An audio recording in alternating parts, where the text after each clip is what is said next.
Miss হবে না আপনার পছন্দের টিভি শো। দেখুন জি5 অ্যাপে একদম ফ্রি।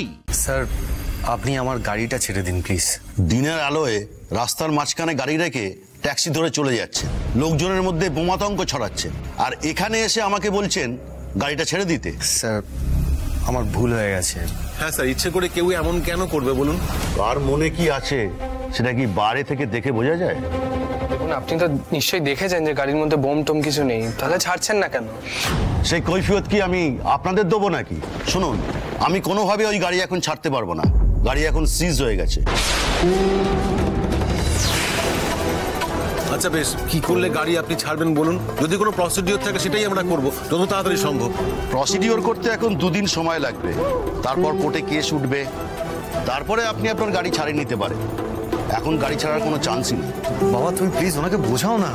ওদিকে পর্ণারা ওয়েট করছে, আমরা ঠিক সময় ওখানে পৌঁছতে না পারলে কত বড় লস হয়ে যাবে বলো তো। আমি তো বুঝতে পারছি না এই সময়।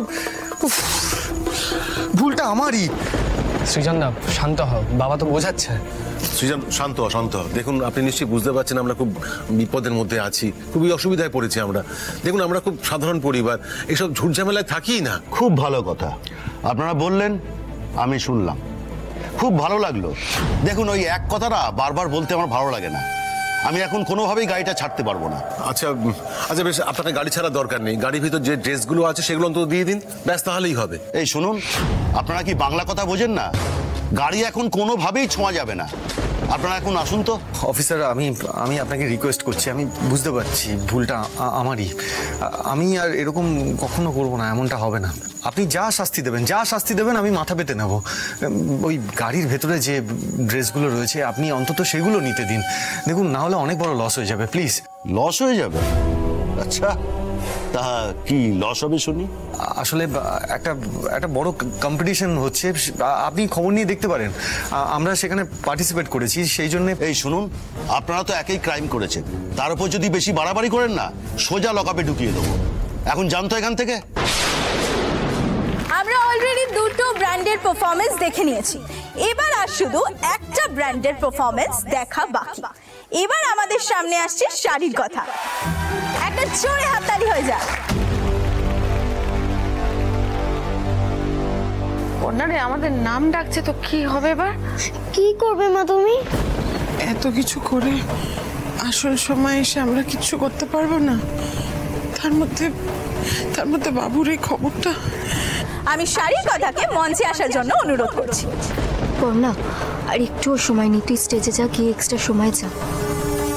ও মা, এরা তো রেডি হয়নি।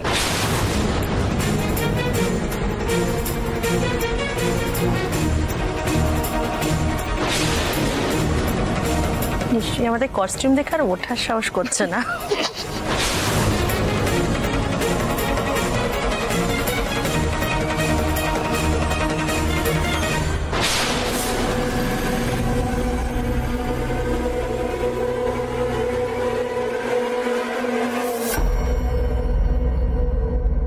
আমি জানি যে আমাদেরকে দেখে আপনাদের সবার মনে একটা প্রশ্ন যাচ্ছে, মনে হচ্ছে কেন এখনো আমরা তৈরি হইনি।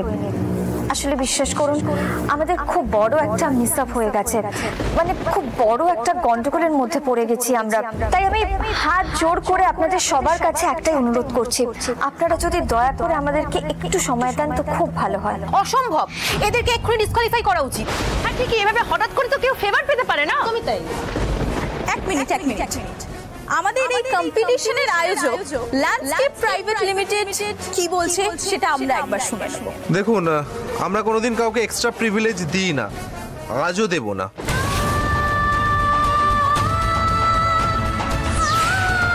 ম্যাডাম, আপনি প্লিজ আসুন এবার। আমি পারলাম না চক্ষু দাদা, আমি হেরে গেলাম।